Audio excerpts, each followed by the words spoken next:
Hollywood loved him for 40 years. Now they're running away.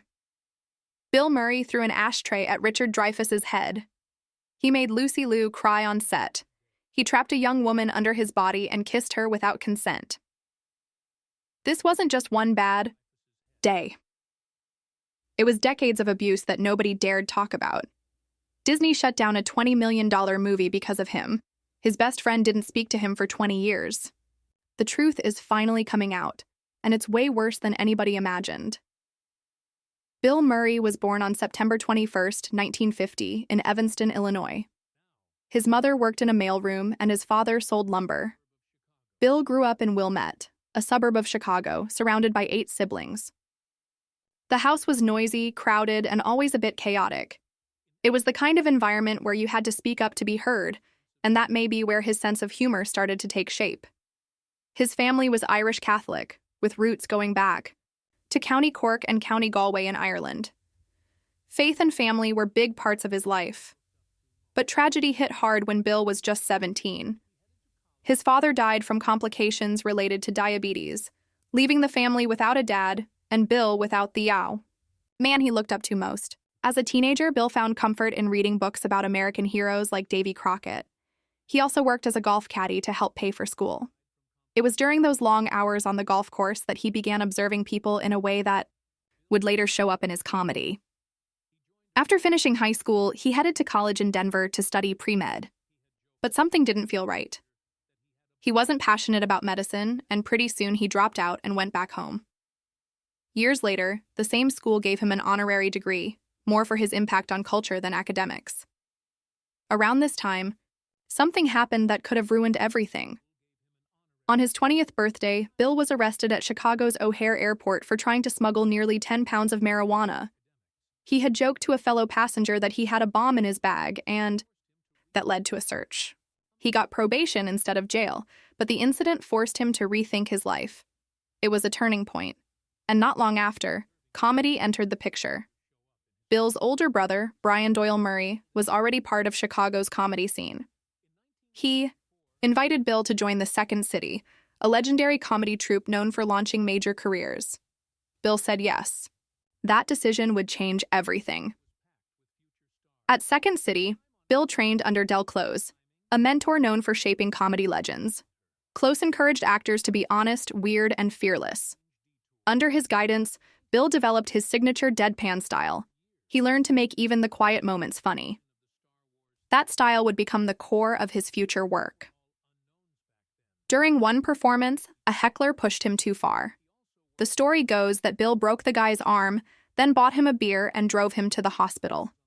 That's the kind of wild energy he brought to the stage. In 1974, Bill moved to New York City. He joined a radio comedy show called the National Lampoon Radio Hour, thanks to John Belushi. The cast was packed with future stars: Dan Aykroyd, Gilda Radner, Chevy Chase, Harold Ramis.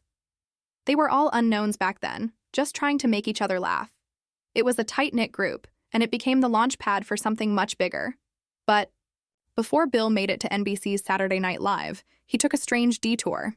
In 1975, he was cast on a different show, ABC's Saturday Night Live with Howard Cosell. It was a prime-time variety show hosted by a sports broadcaster who had no background in comedy. The show flopped quickly, but Bill, along with his brother, Brian and Christopher Guest, gained TV experience. When NBC launched their version of Saturday Night Live, they took a jab at the ABC show by calling their cast the not ready for primetime players. The joke stuck. In 1977, Bill joined NBC's SNL, stepping into the role left by Chevy Chase. It was a tough act to follow. Audiences were skeptical. His early sketches didn't land, and behind the scenes, things were tense. When Chevy returned to host in 1978, he and Bill got into a physical fight backstage just before the show started. Bill reportedly called him a medium talent. They had to perform together right after that. The tension between them would simmer for years. Still, Bill pushed through and created some of the show's most memorable characters.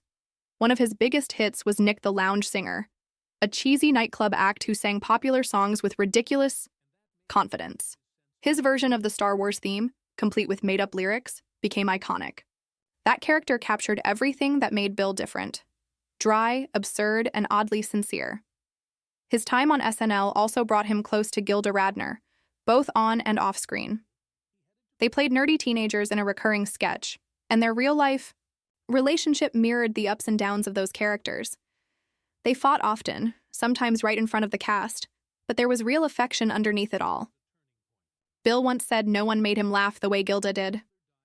She could laugh so hard she'd run out of the room, and sometimes she'd literally pee herself.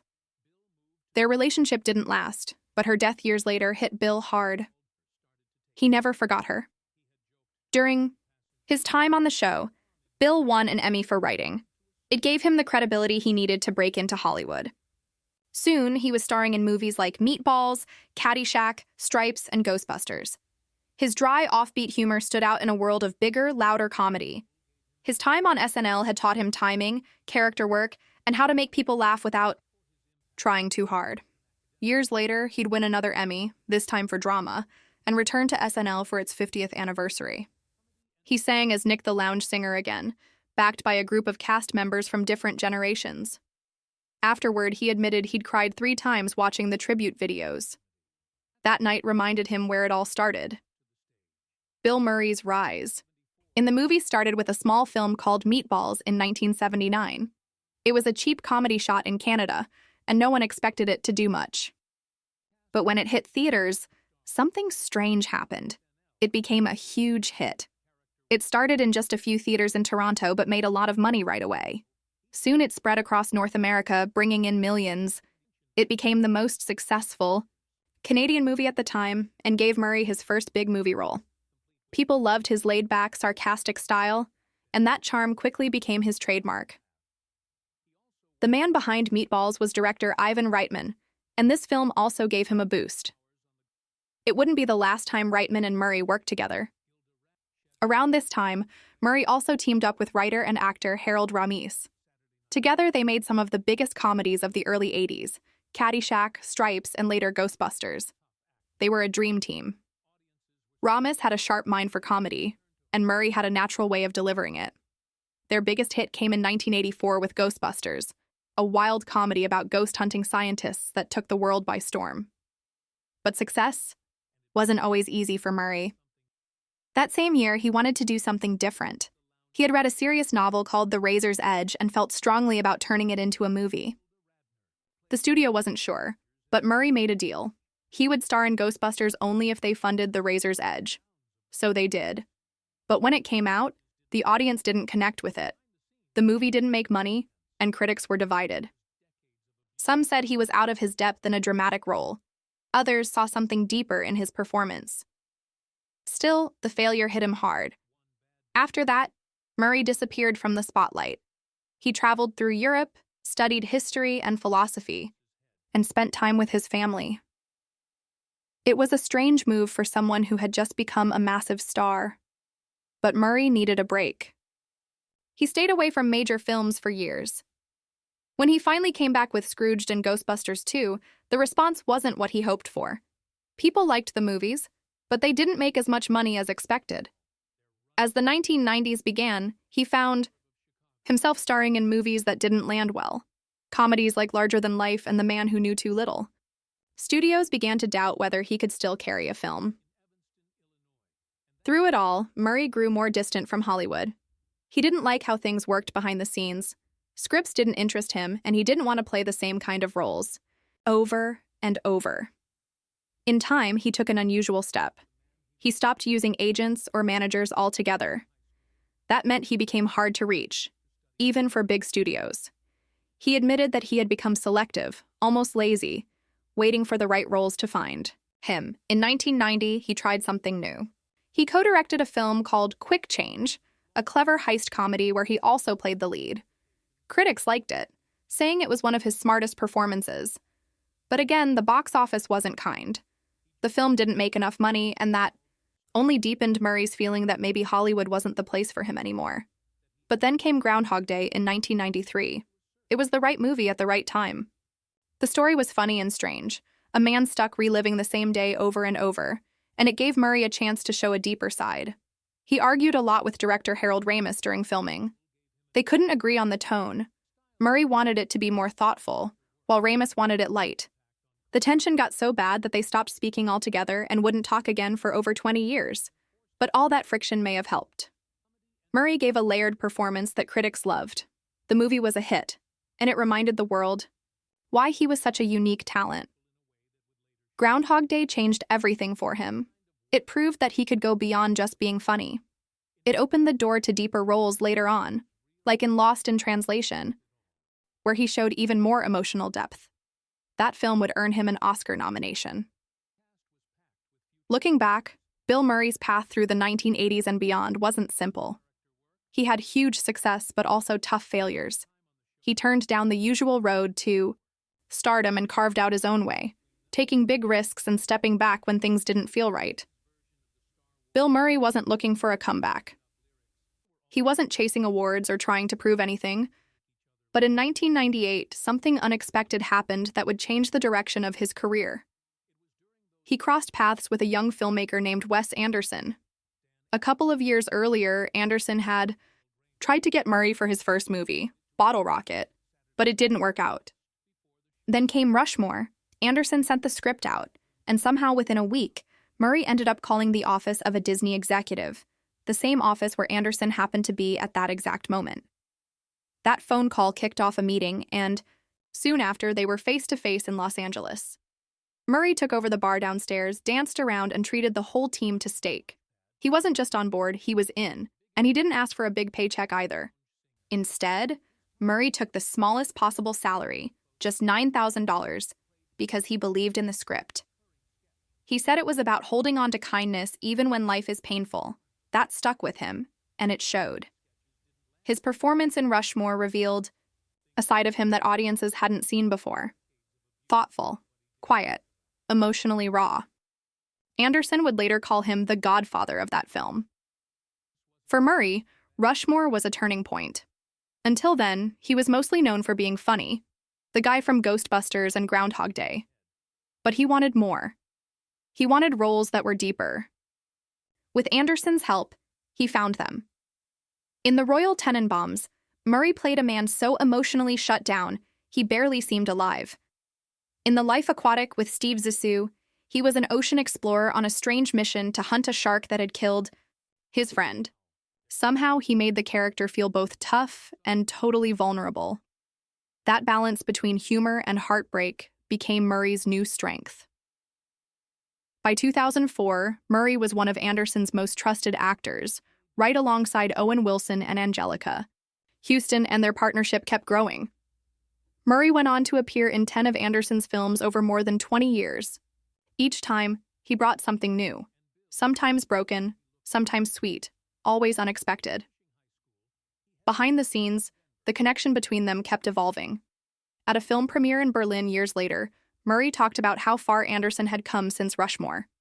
He credited Anderson's partnership with producer Steve Rails, which began in 2007, for helping Anderson push his creative limits. Over time, Murray didn't need much direction. If something wasn't clear, he'd just ask. But most of the time, he trusted Anderson completely. That trust ran deep. When Anderson moved into animation with Isle of Dogs, Murray didn't hesitate. He joined in. Even in a voice role, he kept that same energy, that same tone that made their live-action films so unique. And when Anderson began work on a new project in 2024, Murray signed on immediately. No plot details needed. Their creative partnership turned heads from the start. After Rushmore, Murray won Best Supporting Actor at the Independent Spirit Awards, and critics across the country followed suit. He even landed a Golden Globe nomination. And years later, the film was chosen by the Library of Congress for Preservation, AEI, sign of just how much impact it had. Critics saw something special in that performance, something new. One said Anderson had been wise not to make it too sentimental.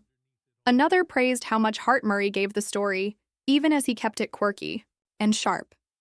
Together, Murray and Anderson reshaped each other's careers. Anderson earned his place as a one-of-a-kind filmmaker, and Murray, once just the funny guy, became something more. A deeply respected actor who could break your heart while making you laugh. Bill Murray was once best known as the wisecracking goofball from movies like Ghostbusters and Groundhog Day. But everything changed in 2003 when he took on a quiet, thoughtful role in Lost in Translation. He played Bob Harris, an aging actor stuck in Tokyo doing whiskey commercials and wondering what went wrong with his life. It was a strange and lonely place, but in that unfamiliar setting, he met someone who understood him. The film didn't have flashy action or loud jokes. It was all about quiet moments, little looks, and the feeling of being lost, not just in a city, but in your own life. The movie was made on a shoestring budget but turned into a huge hit. Critics couldn't stop praising Murray. They said he showed so much emotion without saying much at all. Just a glance or a pause said everything. It wasn't the kind of performance people expected from him, and that's what made it so powerful. It earned him his first and only Oscar nomination for Best Actor. For Murray, this wasn't just a good role. It was a turning point. As award season rolled in, Murray became the favorite. He won the Golden Globe. He won the BAFTA. He won over most of the critics. It seemed like the Oscar would be his too. But on the big night, something unexpected happened. The award went to Sean Penn for Mystic River. Murray later admitted he was surprised. He had won every other award, so he thought the Oscar was a sure thing. But in hindsight, he saw the loss differently. He said it taught him something. How easy it is to get caught up in wanting more, even when you think you don't care. That night reminded him not to chase trophies. Even without the Oscar, Murray didn't slow down. He kept choosing roles that mattered to him, not just ones that paid well or promised fame. In Broken Flowers, he played a man who gets a letter saying he might have a son.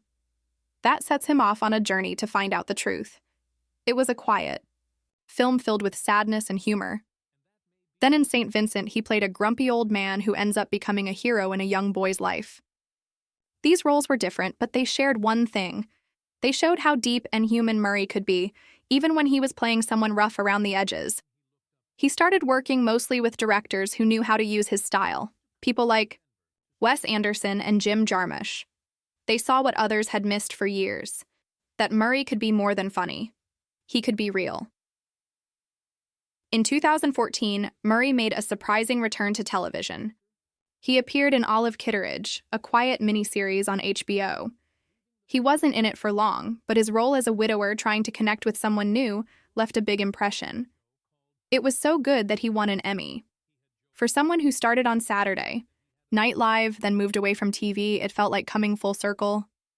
But this time he returned as someone the audience saw differently, someone deeper, more seasoned, more respected. Part of what makes Murray so interesting now isn't just the roles he picks, it's how he picks them. He doesn't have an agent or a manager. He doesn't do business the Hollywood way. If a director wants to work with him, they have to find a special phone number, leave a message, and hope he checks it. He might call back in a week. He might not. Some have said they've lost out on casting him because they couldn't reach him in time. But to Murray, that's the point. He doesn't want to be chased. He wants to be intrigued. He once joked that if your script is good enough, you'll find a way to reach him. That's how he stays in control, by keeping the world at arm's length and only stepping forward when something truly moves him. It's not about being difficult. It's about protecting what matters. The work, the meaning behind it, and the freedom to say no. Bill Murray may have started as the funny guy who always had a punchline, but now he's something more.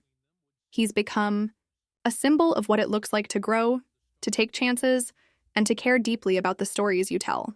Bill Murray isn't just a famous actor. He's something closer to a walking myth. Over the years, he's turned himself into a kind of legend, not just for his movies, but for the way he slips into people's lives, does something strange or hilarious, and then disappears like nothing happened. One of the most talked about stories goes back to around 2010 in Times Square. A man was eating McDonald's fries when Murray suddenly appeared, took 2 fries without asking, and calmly told him, "No one will ever believe you." Then he vanished into the crowd. That one sentence became his signature for these moments. He said it before, after covering a stranger's eyes from behind, after showing up out of nowhere, then just gone. It's like he's in on a joke the rest of the world only hears secondhand. Bill Murray has long been one of Hollywood's most iconic actors, but behind the scenes, many people tell a different story.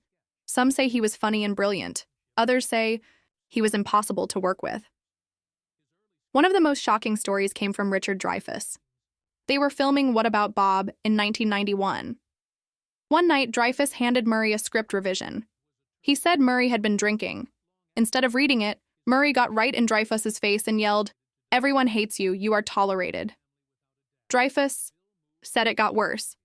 Murray picked up a heavy glass ashtray and threw it at him. Luckily, it missed. Years later, Murray denied throwing it at Dreyfuss. He said he threw it at the ceiling.